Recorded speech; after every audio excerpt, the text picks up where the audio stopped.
Okay, guys, we are live. What is going on, everyone? Thank you guys for tuning in. It's an hour earlier, I know. It's because I triggered my my guest, and she said we had to do an hour early. No, I'm just kidding.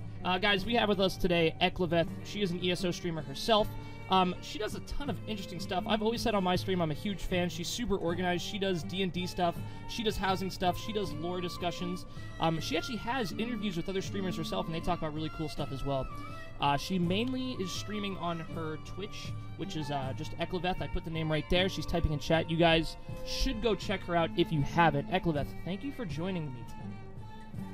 Well, thanks for having me. I've been meaning, I've had probably over 20 people say, when is Eclaveth coming on? They've been wanting this podcast, so. Oh, wow. Really? So, no pressure. No pressure. But, yeah, I'm trying to think. I usually start these podcasts like how I found you as a streamer. Did you come to my stream first and I come to yours? I'm trying to think. I think I came to yours first, but I'm not sure. You know, if I recall correctly, we share a mod, Big Fuzzy. Oh, yep. And he was like, I was trying to find somebody to host, and I was like, you know, you could host all the big streamers that, you know, already have a bunch of people. I prefer to host the smaller streamers to kind of get the love around. And Big Fuzzy was like, you have to check out Snow.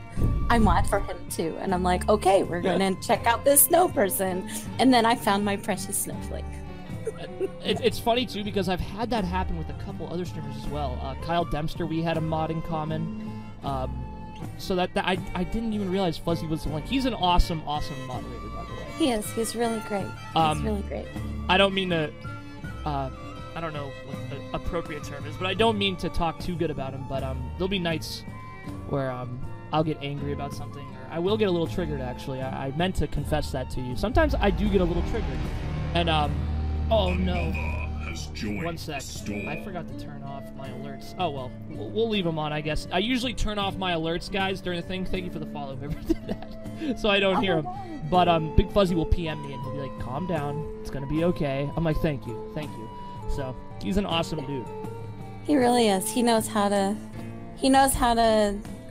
keep a chat in check and still have fun. So yeah, I appreciate him. Yeah, there's definitely, as a streamer, you probably know, there's moments where you can't look at chat, but there might be something happening that's a little off color, and Big Fuzzy's a good fallback to handle that without even letting me, or I don't know if he lets you know, but he's done it before, and then he let me know later and said, hey, I dealt with this in this way, and I'm like, perfect. Yeah, he's my fake attorney, and he's fabulous, and I pay him in millions of sweet rolls every week. That I pay him in trigger snowflakes.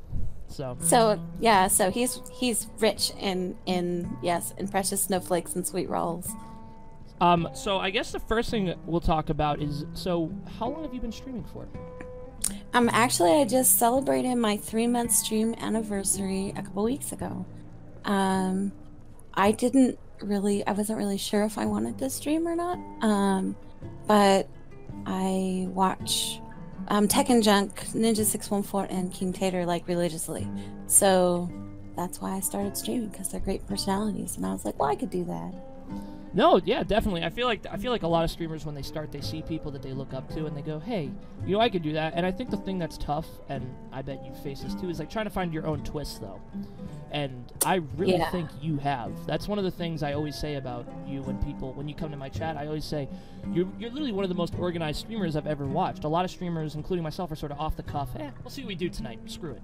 But you have like certain nights dedicated to certain things. And so viewers have this really nice, concrete schedule with you. And I think it's one of the best attributes about your channel. Oh, well, thank you. So was that something that you said, okay, I'm going to start streaming and this is going to be something I'm going to do? Or was it you were streaming and then you're like, oh, maybe I should try this? Well, for me, I kind of like to have a schedule. Organization is a big thing for me, especially as a decorator. Yeah. But I also see, like, I guess the way I looked at it was, well, I could do, you know, random things, but then it would just be chaotic randomness. And so because I like the game so much and there's so many different aspects to the game that I enjoy, I was like, well, I could set it up so that I touch on every aspect of the game, but not necessarily all in the same stream so as to confuse people. So that's where the schedule came from. So I can focus on the parts of the game that, the various different parts and do it on specific days. Yeah, it's something that I struggle doing because I'm very flip-floppy. I'll be like, you know what, I want to do a dungeon, but then like one viewer will be like, oh, can we run this trial? And be like, all right, fine, we'll run the trial. But I think, like I said, the organization is just, I think it's nice for viewers to be like, okay, I like the D&D night, I'm going to be there on the D&D night. Oh, I like the night where we do housing and decorating, we'll do the housing and decorating. So that's been a lot lately. Yeah. It's been a lot lately. It's funny, I have to confess, it's not that I'm not a housing fan, I maybe just like don't get it like as much as I feel like a lot of other streamers really get it and they're really utilizing that. So I don't do it a lot, but I see a lot of streamers, including yourself. You guys have a lot of people who are really interested in your ideas for housing. And your spin on housing, like when you were creating the motorcycle, I was like, oh, jeez. Yeah, I was like, that is insane. And I saw how you were using like the buckets, like the I don't know what they were. They're like the cauldrons as like the body. Right, like, the vases, yes. I was like, how is she coming up with this? Like, this is too creative for me. But have you always been into housing in ESO, or is it something that you just got into recently? I actually have been decorating in games for almost 20 years now. So when I look at an object, I see a cup, but I see what the shape of a cup could also be manipulated into, or the vase or whatever could be shaped into something else. And I look at the curvatures or the architecture of the item, and I don't necessarily like to use a vase for a vase.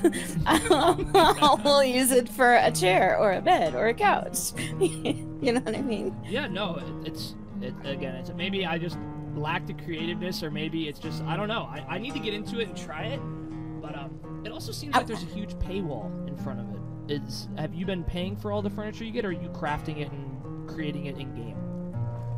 There's not, I wouldn't say that there's a huge paywall there. I would say that there's a lot of time sink involved, because you have to find first the recipes, and I don't necessarily like to pay for recipes. I like to go and find them myself. And so I have over 1,200 recipes in the game, or wow. 1,300, or whatever it is. I'm like 250 off of however many recipes are in the game. And while I have purchased some, yes, most of it has just been me farming until my eyes bleed farming. And about the only thing that I really buy is like last minute necessity for mats. I try to craft everything I can, but there are some items that come from having achievements that will benefit for a house. So I wouldn't say there's a paywall per se. It's more of a playwall. Yeah, playwall. Yeah. You have to play the game to do it. Well, I hear a lot of people refer to housing as end game. They say, all right, housing is going to be what you're doing at the end of the game, because you need to have all these achievements, a lot of CP to go and do these grinds so you can allocate in certain places and stuff like that. So, yeah, so that's cool. I kind of went off there. I started talking about streaming, but then I started talking about housing. But so you started your stream, and in only 3 months, you've built up a pretty, not just like large community, but like very friendly. Like whenever I come to your stream, it seems like they're really engaged, and they're actually like, and ESO communities are like this, but very positive. Was that like a conscious effort in the beginning too? Like, I don't want to have like you're a very positive person, so is that something you tried to like put into your community? I will first thank you for saying that. I guess the way I look at it as while I am streaming, where I want people to feel welcome and comfortable, and my biggest thing is I don't care who you are, I don't care where you're from, I don't care what, whatever's going on. When you come to hang out with me, we're hanging out, we're having an interactive conversation, and I don't like to watch people. I don't like to watch TV. If I wanted to watch TV, I'd watch TV, but when people come to my stream, I want them to be comfortable enough to have a conversation with me, You know what I mean? And so I guess I kind of do my best to say hi to everybody and make sure I ask everybody, you know, how they're doing. I can't expect somebody to respect myself or my channel if I can't show them the same in return. And so I'm fortunate that there's very little drama, if at all. And if there is, my mods take care of it immediately. But it's more of a, I like to think of it as we're all going to the same place and hanging out and just having a conversation. Yeah, and you know, it's sad to say, but a lot of streamers don't think that way.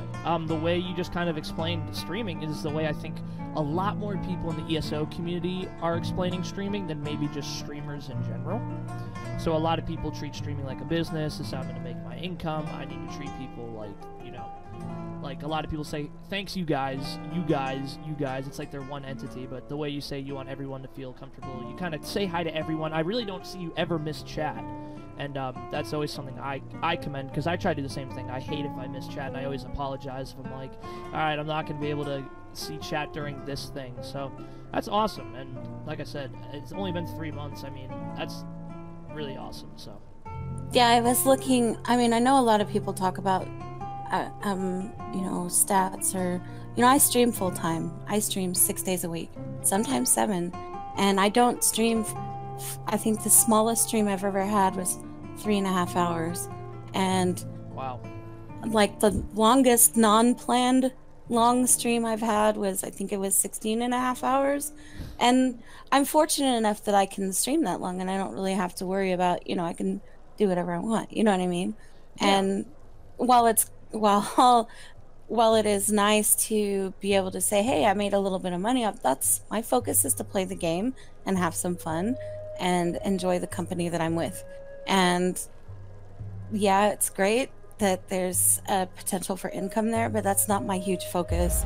I'm more about, let's hang out, let's have some fun. And, you know, if people want to support that, then hey, thanks, I really do appreciate you. And, you know, I don't want to look at it as a, I guess, business. Yeah, it's, and I mean, in a sense it is. I put a lot of my time and energy into it, but I don't see it like, yeah, I don't see it that way. Yeah, and that I've talked about with a lot of streamers about this, and it's so funny because when I just have to make a side note, when I started doing this podcast, it was going to be about Elder Scrolls, but the streamers I have on, I'm always interested to kind of pick their brain about streaming, because it's some of the things like I don't struggle with, but contemplate. Like, where is that line between, you know, caring about the community and caring about the people, and then that line of, should I be seeing growth? Should I be trying for that? Or should I be like happy with what I have? And it's because for me, I feel guilty sometimes. I'm like, oh man, like, you know, if we could just get this many more people, we could hit this next achievement. But then I'm like, but I should be so thankful for the people I have. And it's such a hard line to walk. So it is. And I'm not gonna lie, I do want to make partner, and I do want to have a bigger stream, but I don't want it to be at the cost of, I don't want it to be at the cost of the community. I want it to be where, and while I could probably keep up with 1,000 people on my channel at one time, I mean, sure, but I don't want it to be a, you know, just stare at me while I mush books together. You know what I mean? I want it to be a conversation and a comfortable thing. Does that make sense? No, it makes complete sense, and it's something, like I said, I think when you're a smaller streamer and you're growing, obviously, but you know, you're still new to it, and you still have, I've been streaming for 3 years, so it's interesting, you know, to hear someone, because I remember these thoughts, and I'm not gonna say they change, because they really don't. You become more seasoned, I guess, to certain things, but the way you're thinking of it now is the way successful streamers think of it. And I'm not, like, hugely successful, so I'm just saying, no, but I've had so many on this podcast that have said the same things you have, and it's completely correct. And like I said, walking that line and the way, you know, you value the one viewer is something I think a lot of streamers who are smaller are doing as well, you know, because thank you for watching my content, thank you for supporting me, I'm doing this to have fun, and you're supporting that, so I appreciate it. You know, that's really what's going on. And then you also say, my value proposition is I want you to have fun with me. And so, yeah. I mean, I find that a lot of my content, especially as of late, because I I was fortunate enough to get connected with the guy that I use this add-on all the time for decorating, and people always ask me, you know, how do I do this and how do I do that? And we were brought together by another person in the community, not necessarily in the streaming community, but in the decorating community. And I was fortunate enough to be validated in my ability to properly use the add-on. So I find that a lot of people come in, they're like, hey, can you show me how to do this? And hey, can you show me how to do that? And I mean, I guess I'm the kind of person where if it's something I can do to help you, then you're helping me, you know, help you, and that's great. You know what I mean?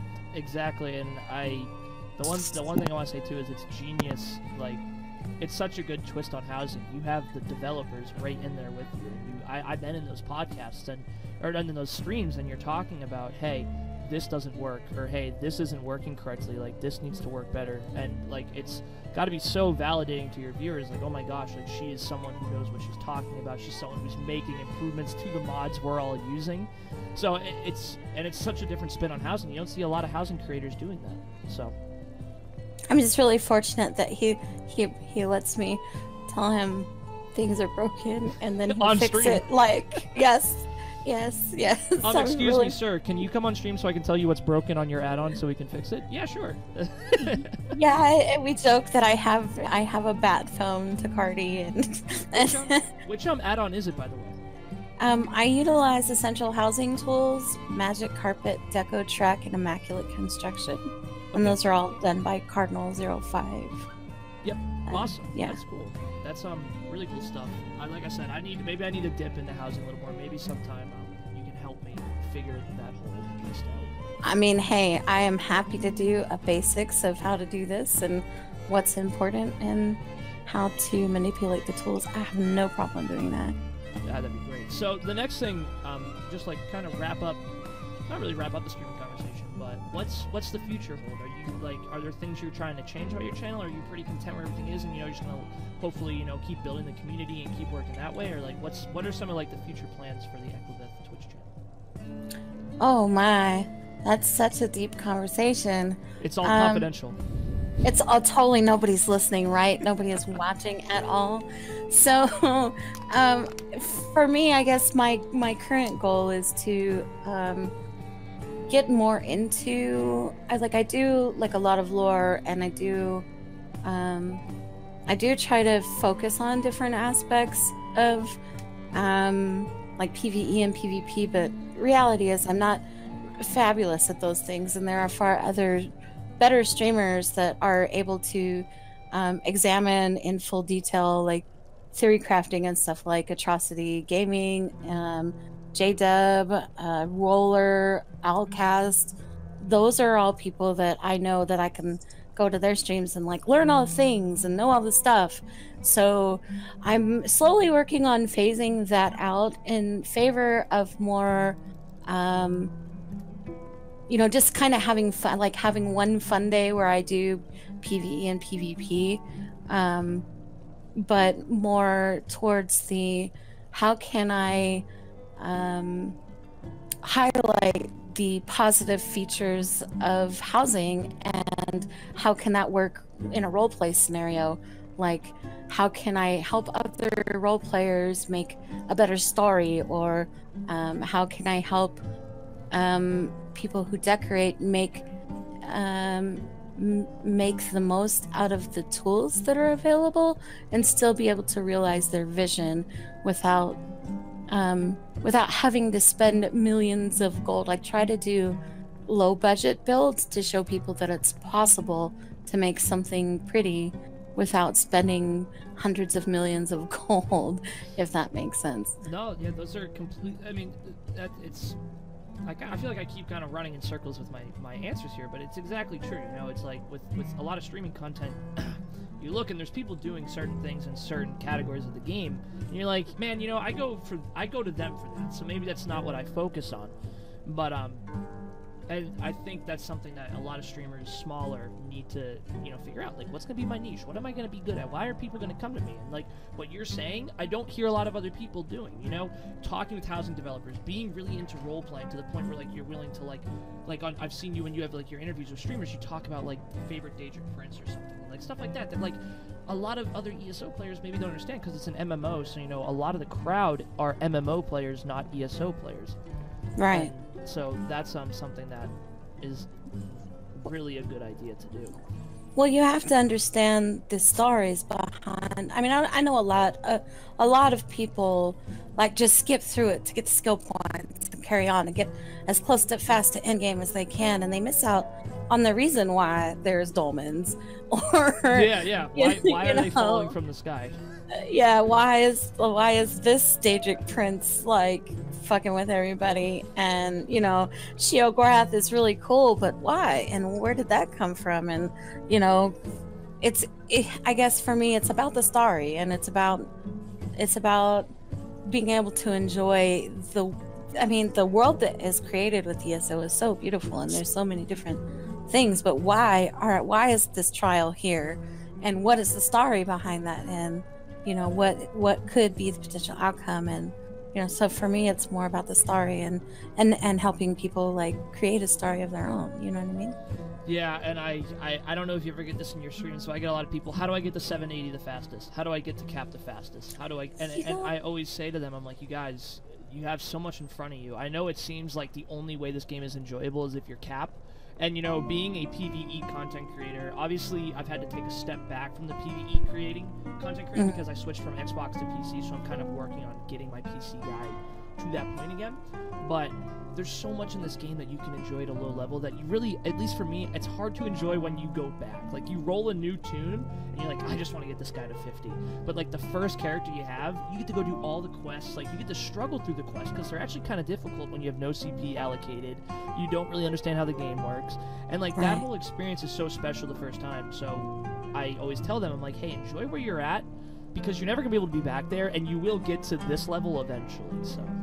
Yeah, I don't often get people asking me about gear choices or build choices. People do ask me about like when I'm playing my Warden, what kind of build I run, because I play a stamina healer.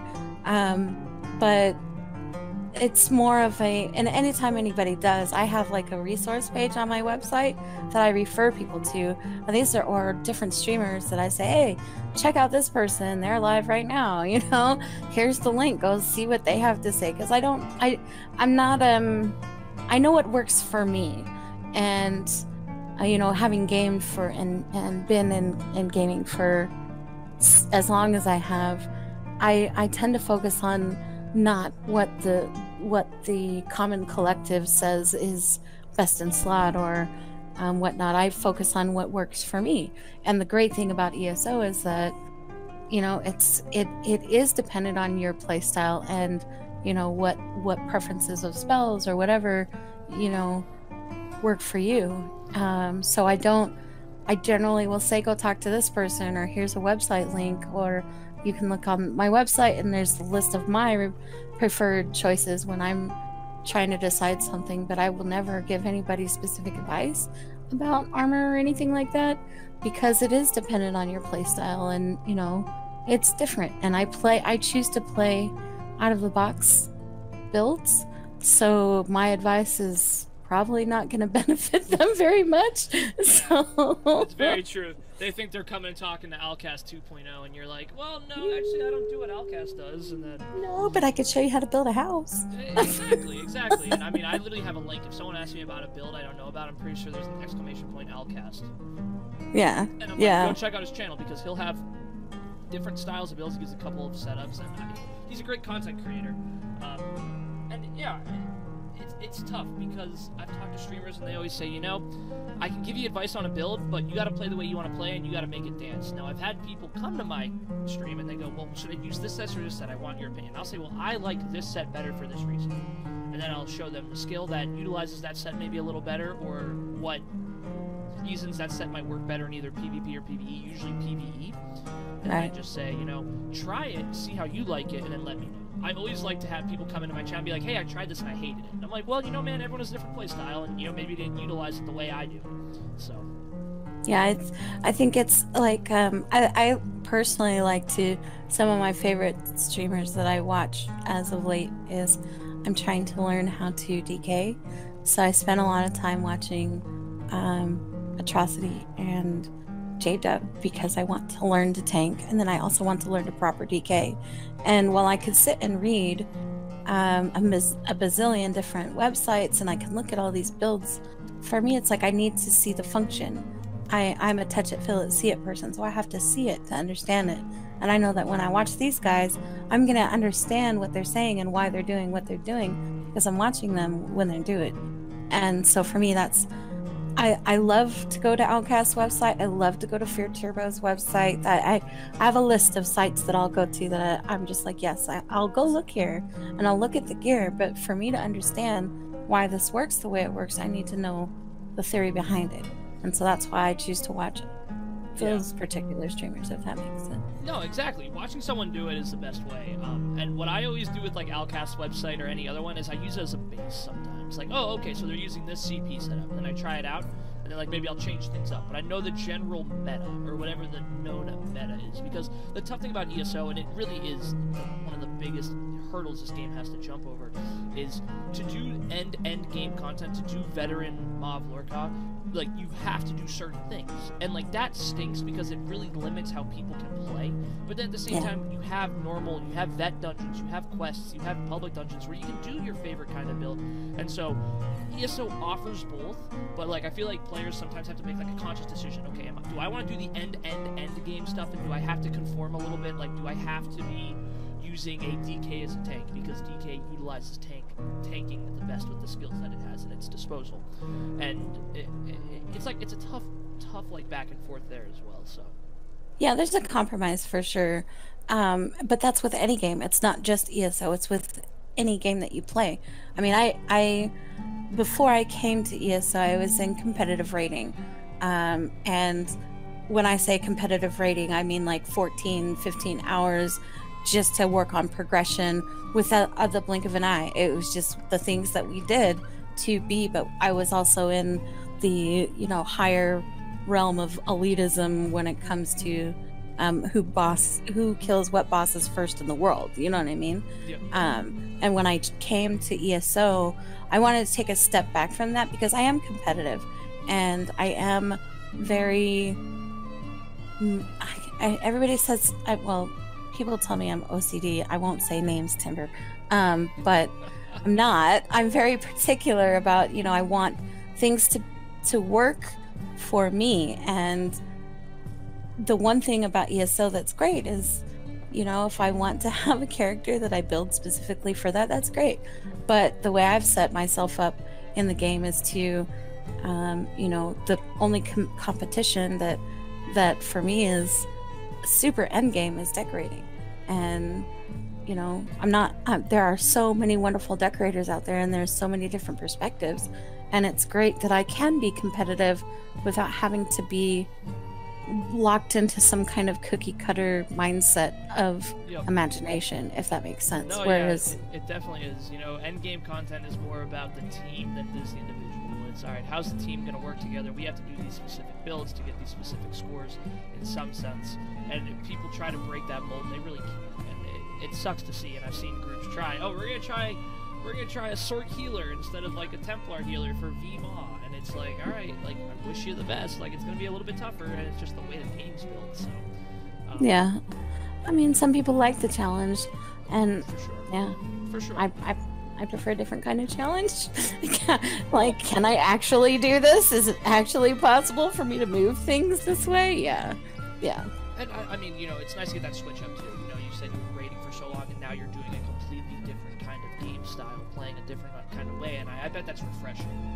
It really is. It really is. Yeah.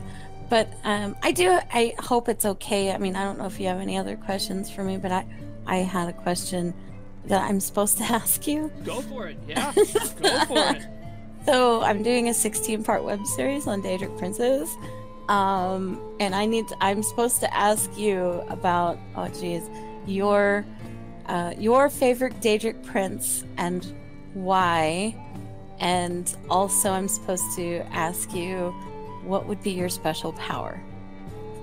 Okay, so if I had to pick a favorite Daedric prince, it has to go split between Sheogorath and Jiggalag, because they're basically the same person, but the other Daedric princes were so afraid of Jiggalag, they changed him into Sheogorath.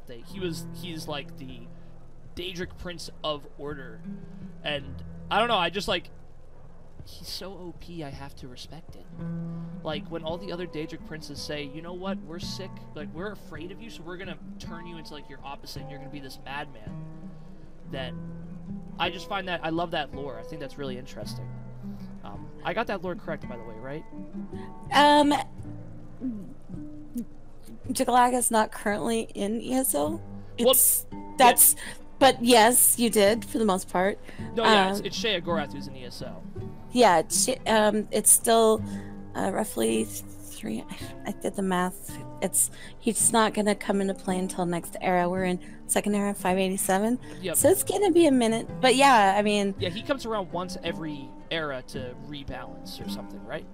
Yeah, and it doesn't happen until the first time in third era. Okay. All right. So yeah, that's not there yet, but we're getting there. All right, so I'll say Sheogorath then. Yeah, Sheogorath, and if you could request from Sheogorath any special gift, what would it be? Would it be the ability to like turn people into icicles and make them shatter like the precious snowflakes they are, or what would you do? That's such a good one. That's such a good one.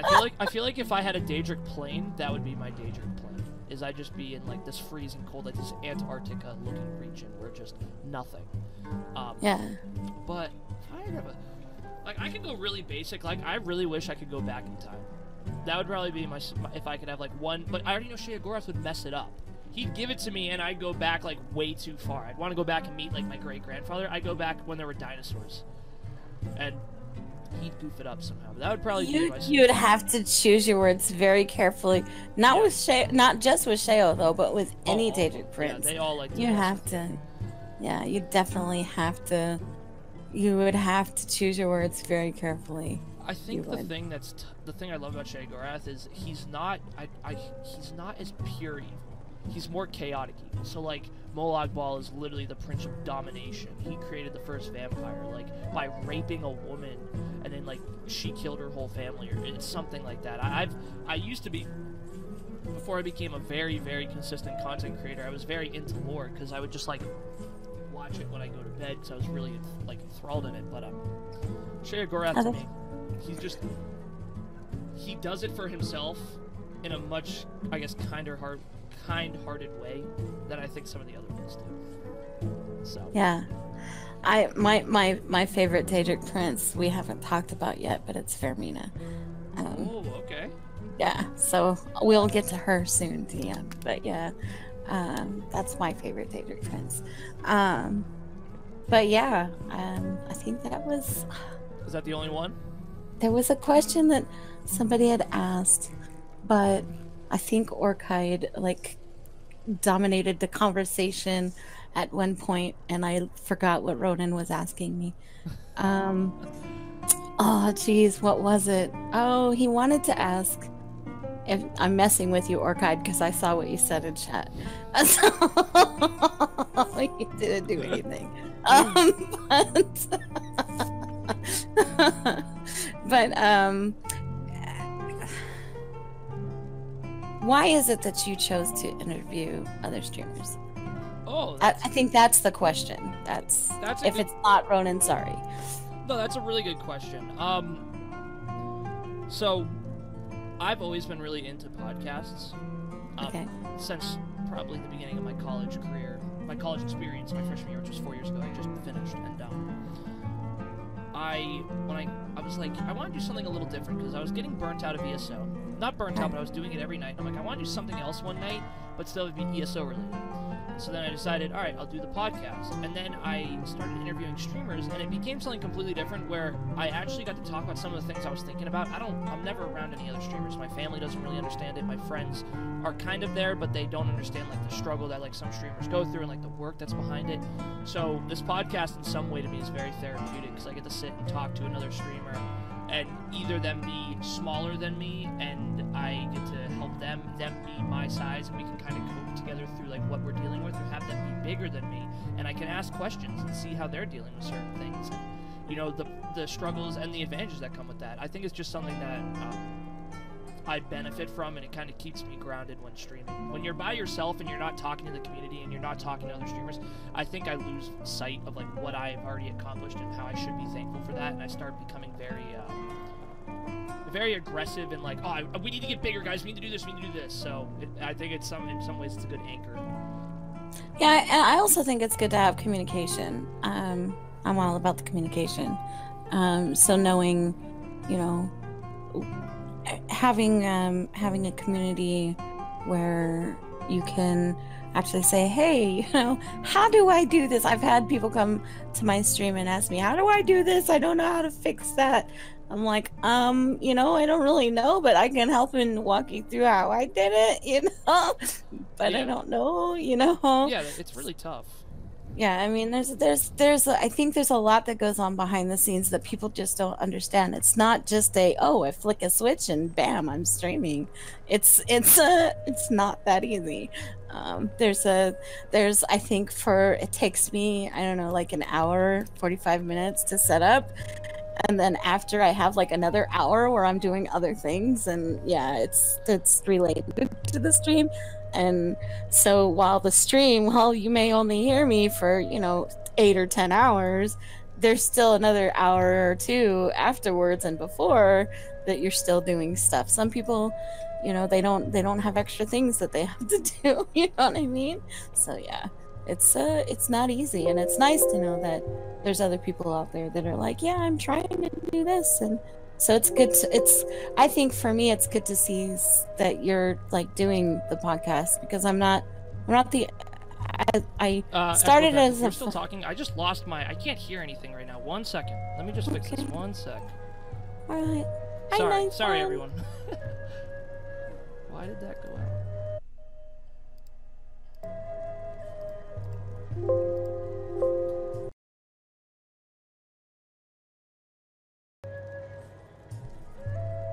Okay, can you say something? Say something? Sorry about that. Holy crap.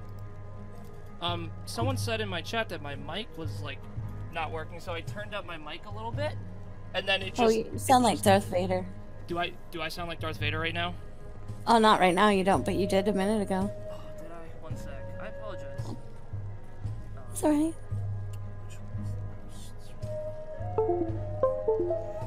We're experiencing some technical difficulties. Alright. Let me know if my mic sounds better, everyone. I think it should now. It I need does. to do a little change. Yeah. That was my bad. It was coming in really quiet, so... it sounds like another mic is picking me up. Huh. It's very strange. Did you mute the... Oh, no, you can't mute that. Yeah. Test. I think I might have, like, my mic backwards, so give me one... Actually, hopefully I won't lose you this time. I just tried twisting it, and then it just turned off. It was very strange. I was just twisting it around. Is anybody else amused by the way he looks while he's fixing his mic? My dad watched my stream one time, and he told me, your best skill is looking confused. I said, thank you. I was like, I don't know if that's a compliment, but I'll take it as one. Do you have like a mic on your webcam or something? I do, but it shouldn't be picking anything up. How does that sound? That should... Oh, yep, I got it now. It was actually, like, turned around a little bit. Oh. There we go. So there's, like, 2 sides to the mic. I guess I should talk into the side where the blue light is facing me. So anyone who hasn't streamed before, that's a little, pro tip. Yeah. So, yeah. You know, it's this thing where, you know, people come on and they're nervous about being on the podcast, but it's okay, because with me, I'll make the bigger fool out of myself. I can promise you 9 times out of 10, I'm good at it. But, What were you saying? I'm sorry. We can get back on conversation here if we even remember. I was just saying hi. How you doing? How's things? You having a great day? Oh, life is going great now. But no. The only thing I wanted to like say, I guess, is just I like having other other streamers on because I can just like kind of ask some questions that I get much more interesting answers from than when I'm just talking to someone I don't know. Well, I don't know you, sir, and I don't know if I like where this conversation is. No, I'm just kidding. The triggering. I'm so triggered right now. My old roommate, he used to make this joke. He was gonna make 2 movies when he was done with school: a horror movie called The Triggering, and then a pirate movie called Trigger Me Timbers. Oh no! So, I heard you talking about that the other day. Yeah. I was like, "What is he talking about? Trigger my what? Trigger Me Timbers. What's going on here?" Yeah, I heard that. But I need an adult. I need an adult. Somebody help! I need an adult. So we can talk a little bit about the game we stream all the time, ESO. So I wanted to ask you, what is your favorite thing about Elder Scrolls Online? What's the one thing you're like, they nailed this, they do this correctly, I love this?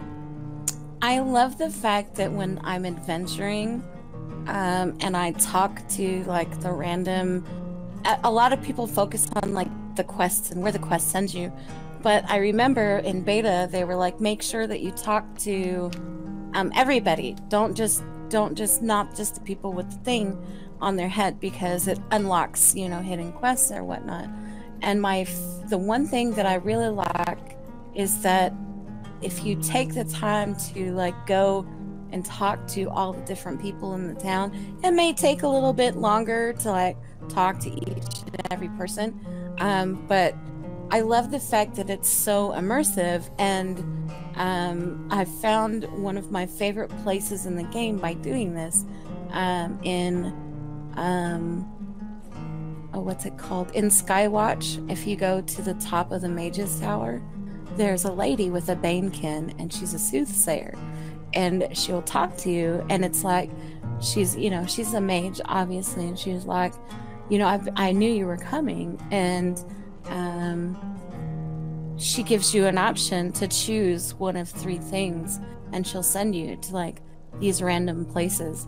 And for me, it's the immersion that they nailed, because you don't have to be in a group to feel like you're part of something and like you're experiencing it. But that chick is my favorite part of the entire game. I don't know why. That's a great answer. Usually I get something like some PR bullshit like, oh, the community. Just kidding. I mean, the community is great. Joking. Yeah, but I've got so many people to say that. So many people. Oh, the community. That's honestly my favorite thing. That's why I joke about it. Yeah. But yeah, that's really good. The questing in this game for me has always been a real back and forth. There's quests that I just absolutely am enthralled by, and I think it's just some of the best writing in all of ESO, or in all of Elder Scrolls. But then there's other quests where it's like, gather me 10 of these. And I'm like, why am I doing some random stranger's chores? This is destroying my like roleplay, because I can't tell him to go screw off, like you could in like Skyrim. And so sometimes I have like a very back and forth with how ESO does their quest building. But yeah, when the quests are well done, I think Elder Scrolls does a great job, and I think they're getting better. I think Morrowind and Somerset and even Hrothgar were all great zones to go quest in. I think my favorite zone to quest in is it is a toss between, I can't remember, is it the Rift? Is it the Rift? Or the Rift? Yep, the Rift is Southern Skyrim. It's either the Rift or Eastmarch. It's the one where the guy and his 2 buddies are in the pool in the sulfur pools. Oh, that's Eastmarch. Yes, so that's my favorite quest. Like, if I had to choose a quest, it's that quest, because so many people are focused on skooma that they forget that Daryl is a thing, and it's a very real thing, and it has very real adverse effects, and it's really great for roleplay.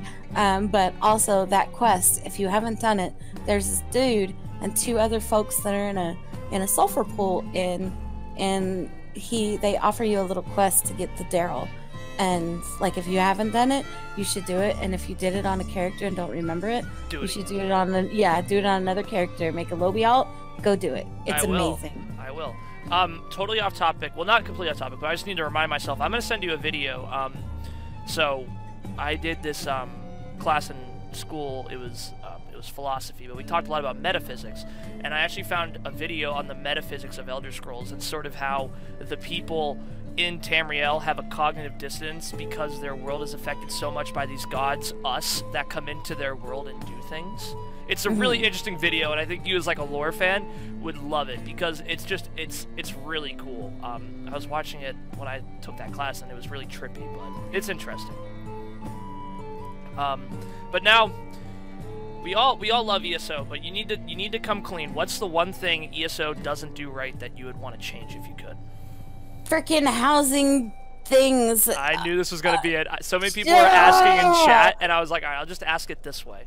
Okay, so, all right. So, I don't mind that there's a bazillion recipes that I have to learn, but the one thing that I really want is I want tiles, I want triangles, and I want octagons. They don't have to be round, perfect circles, but I want tiles. I want to be able to...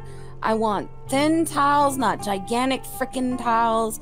I want to have things where I can use as proper floors or proper wallpaper. I want to be able to change the skin of a house without using a bazillion things. Please, can you make my building blocks not count towards my item count? Oh my gosh, it's the tiles that drive me crazy. What about the 700 housing slots?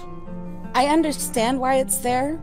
I also understand the fact that they have a thing where you could separate certain types of items. So keep me with 700 items like vases and flowers. I get that. That's cool. I'm fine with that.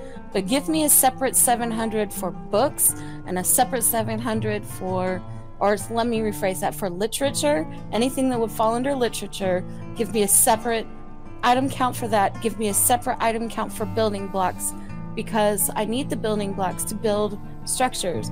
And give me tiles. Give me tiles, please. Various shapes of tiles. That's what I would change. And the way that I would address that change is by having a monthly event, just like in EverQuest. We won't talk about that game. But in other games, they have like monthly quests where you go and you have like 2 days to do things, to get special coins, to buy special tiles or special building things. Give me that. That's a time sink that I would happily engage in, to be able to have special tiles to do pretty things. Give me a window tile that I can walk over and maybe make people think there's a window there and make them fall to their death. I mean, please give me a different item type count. Does that make sense? That makes complete sense, and I think housing has come a long way, but has a lot longer to go. And I think ESO and they're on the right path. They're on the right path. And they're on the right path because there's great content creators that I think ZOS can look to, like you and many other people, to see, all right, what are the changes we need? So I think being vocal in a respectful way is huge. And the way you're like, you know, they're doing great, but they need these. I think that's huge. I think it's going to definitely push to get things in the right direction. Yeah, I know that there's like an item count limit, and I understand why the limit is there. And I know that they have to make it streamlined because certain all the platforms have to match. And if they can keep it where like you're segregating different item types, like Undaunted Busts or things like that, to have their own item type, you can also do that with building blocks. In the very least, give us building blocks as our own special count. And that in itself would make a world of difference for all decorators. Yes. I think that's a really good idea. You know, I've furniture bag. Yeah, I've had some housing people on. They've never suggested anything like that, so that's good. That's good. Furniture bag. Furniture bag. That'd be nice. Furniture bag 2019. Yes. Yep.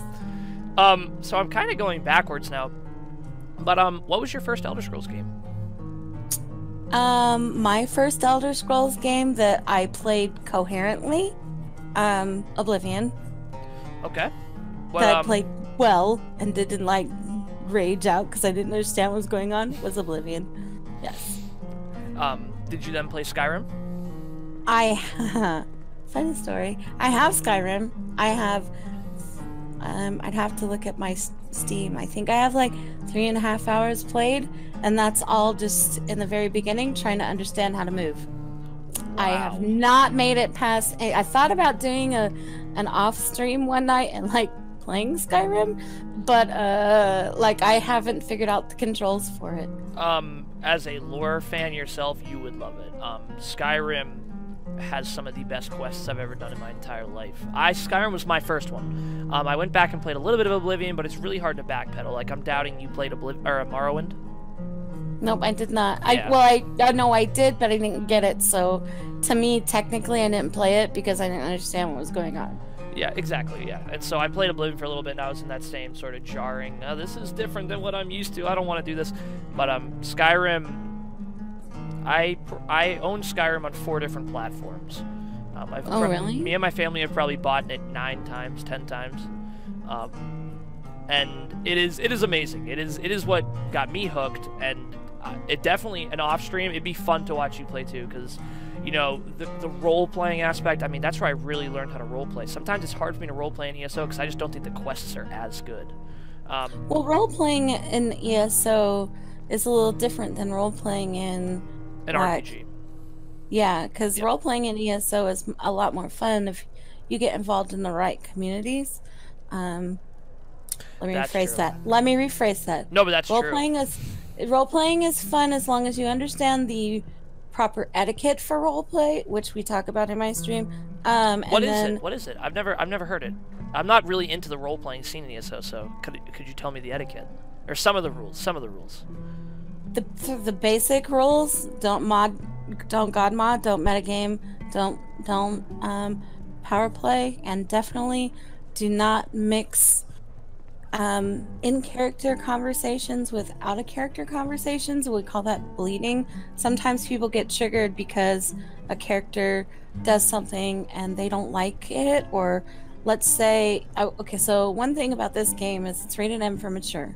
That's why my stream is M for mature, aside from the fact that I'm also an adult and I say adult things, and if you don't like adult things, it's probably not the right channel for you. But there's talk of, you know, drug usage, alcohol usage, murder, death, and all of that other stuff.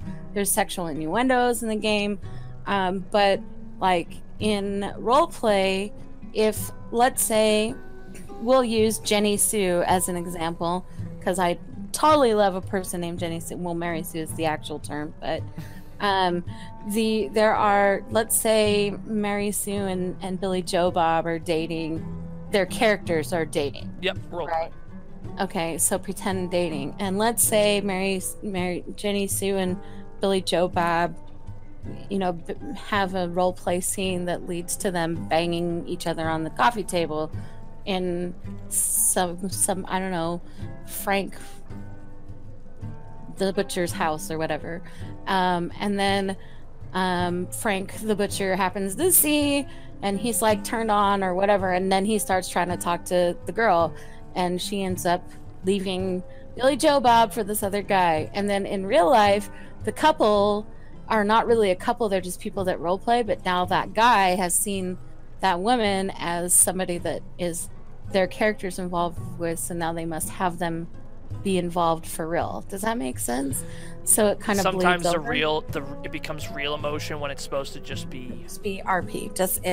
It's just RP. So sometimes, like, a role player may say, hey, I don't want to be with my role playing boyfriend, and the role playing boyfriend may be like, I am actually hurt by this. Yeah, and he can't detach. Yeah, it's a problem that happens, and so you have to be very careful about the type of and you have to have a lot of in and out of character communication.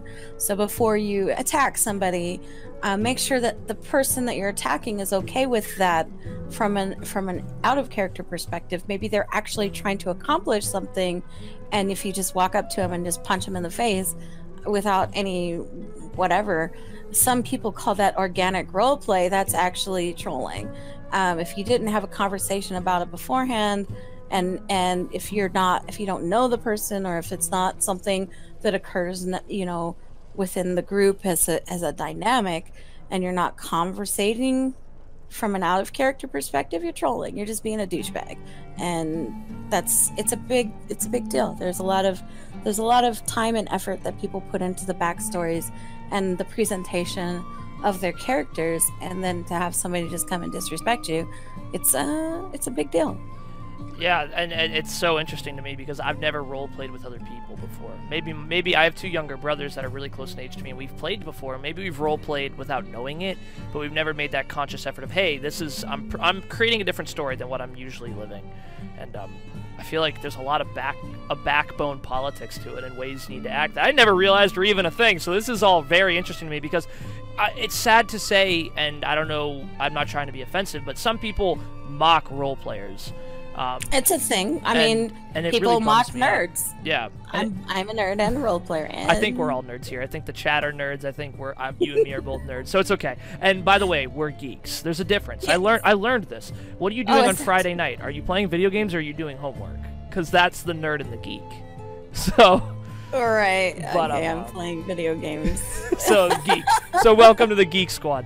But yeah, there's sadly some negative connotation there, and I think people love to troll role players, but I've never really had an interaction with it, so that'd be another thing I'd be interested in trying out at some point.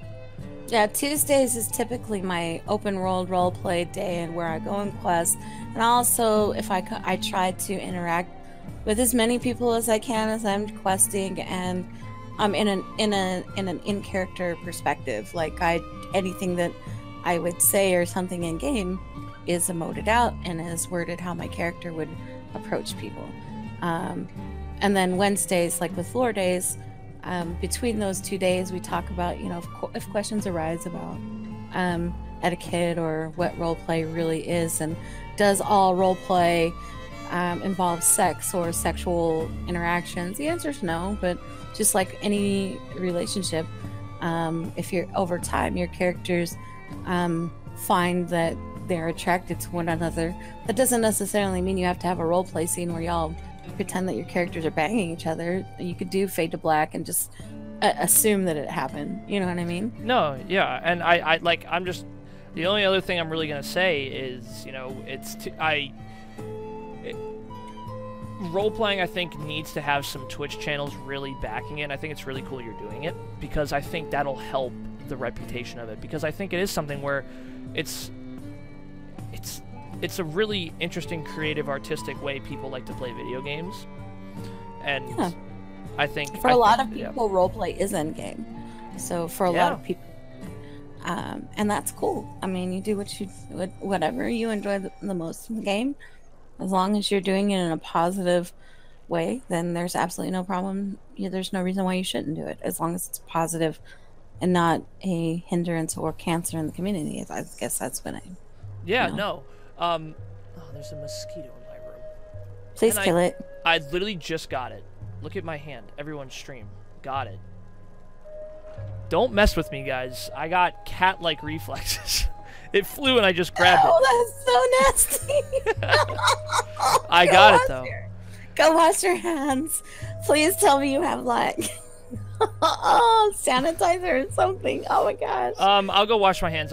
We're actually about at our time. Oh, okay. We're about an hour, but Eclaveth, thank you so much for joining me. I've had so many people on the podcast. You're actually the 9th one. Ninth week in a row I've done this. And I'm eventually going to be asking a lot of people, including yourself, who have already been on, to come back on and maybe do follow-ups. Viewers obviously send me questions they want to ask that I forgot to or didn't get to. But also, I think the next time I'm going to have people on, it's going to be like, how's life been? How are things been? Like a friend talking to a friend sort of thing. Right. So I just wanted to say I'd love to have you back on in the future. Of course. And we can talk but about don't forget, you're also coming to be on mine. I need to. That was me and Orchid's deal as well. So I was just on his this Monday, and it was really fun. So I would love to be on yours. Yeah. I won't tell you what I'm going to ask you. But no, don't. I love being surprised. Don't tell me. But to everyone who is hanging out in chat, guys, I just want to thank you guys so much for chilling out. If you guys haven't checked out Eclaveth, I think a lot of you have. A lot of you have inside jokes I was reading during chat, and I'm like, I think this is not at me. This is at Eclaveth. But I missed it. there were a lot of things going on. Like, I need an adult. Is that one? Well, I mean, aren't I an adult? But sorry, not sorry, guys. But for all my viewers and anyone who has not checked her out, guys, she's streaming a ton. She has a really, really warm, welcoming community, and she does really cool stuff. So you guys should check her out for me. Eclaveth, I am not going to end the call. I'm first just going to put the stream onto... We'll be right back. I'll mute the mics, and then... guys, I'll be back in about 2 minutes doing my normal stream. Eclaveth is going to be going live herself. In about an hour, yes. In about an hour. Now, guys, there's this crazy thing. So I have a lot of people who come on my podcast, and we talk about... I'll have people who are going to stream right at the same time I am, and there's this crazy thing, guys, called 2 tabs. So you can support more than one streamer at a time. So for any of my viewers who are going to be watching me, make sure you pull up Eclaveth's stream. And for anyone from Eclaveth who enjoyed, thank you guys for coming and hanging out. I appreciate it. You guys are awesome. Please visit my precious snowflake often, guys.